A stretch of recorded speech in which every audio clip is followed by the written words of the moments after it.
breeding worth millions of pounds. New tonight at 8 will enter the secret world of posh pets. Right now, this Friday morning, it's time for Good Morning Britain.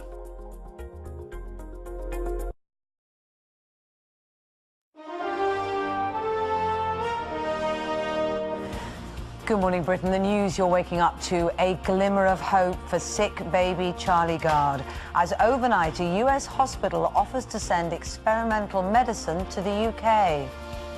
The heartbreak continues for his parents, though. Charlie's mum joins us exclusively this morning and says they still don't know how much time they have left with their son. Theresa May touches down to talk terror at the G20 summit as 76 police are injured while 12,000 march in Hamburg.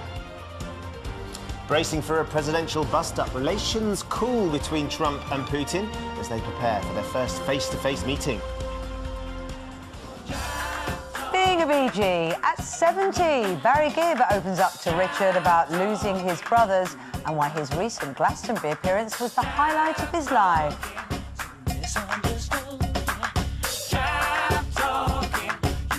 Friday, 7th of July, 2017. Live from ITV Studios in London. This is Good Morning Britain with Ben Shephard and Kate Garraway. Hi there, good morning. It is Friday, it's just after 6 o'clock. Welcome to the programme. What's happened? What do I you mean, thought what's the happened? nation had voted for this business to go.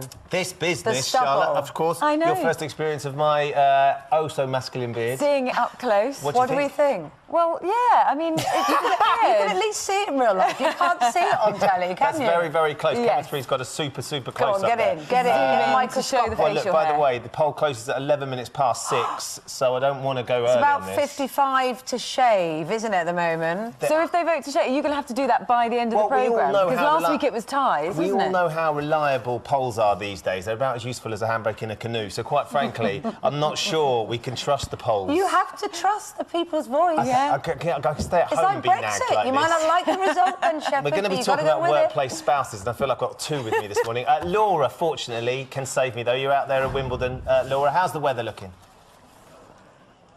Good morning. Well, the weather is looking good for the 1,500 people that camped out overnight.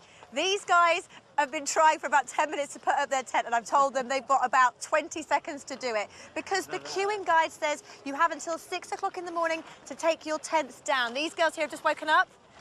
1,500 people camped out overnight, and there were already 4,500 people in the queue here at Wimbledon this morning. Yesterday, in the sunshine, it got to 31.1 degrees on centre court. People who were watching fainted, so if you are heading there today, 29 degrees, you're going to need to make sure that you take some water, shade and some sunscreen with you. And they are going to close the roof this morning, not because of rain, but because of the hot weather. Players were saying yesterday it was spoiling the conditions of the grass. So hopefully all of those plans in place today mean these people in the queue will get to see some great tennis. They'll have more on the weather and how it cools off this weekend in about half an hour. They still haven't done it. Come on, guys. They may It's be really some what you time. need first thing in the morning, isn't it? Laura being bouncy. Bit of pressure and bossy. when you're trying to put your tent away. We'll be back with Laura a little bit later on. Now, our main news for you this morning. A hospital in the United States.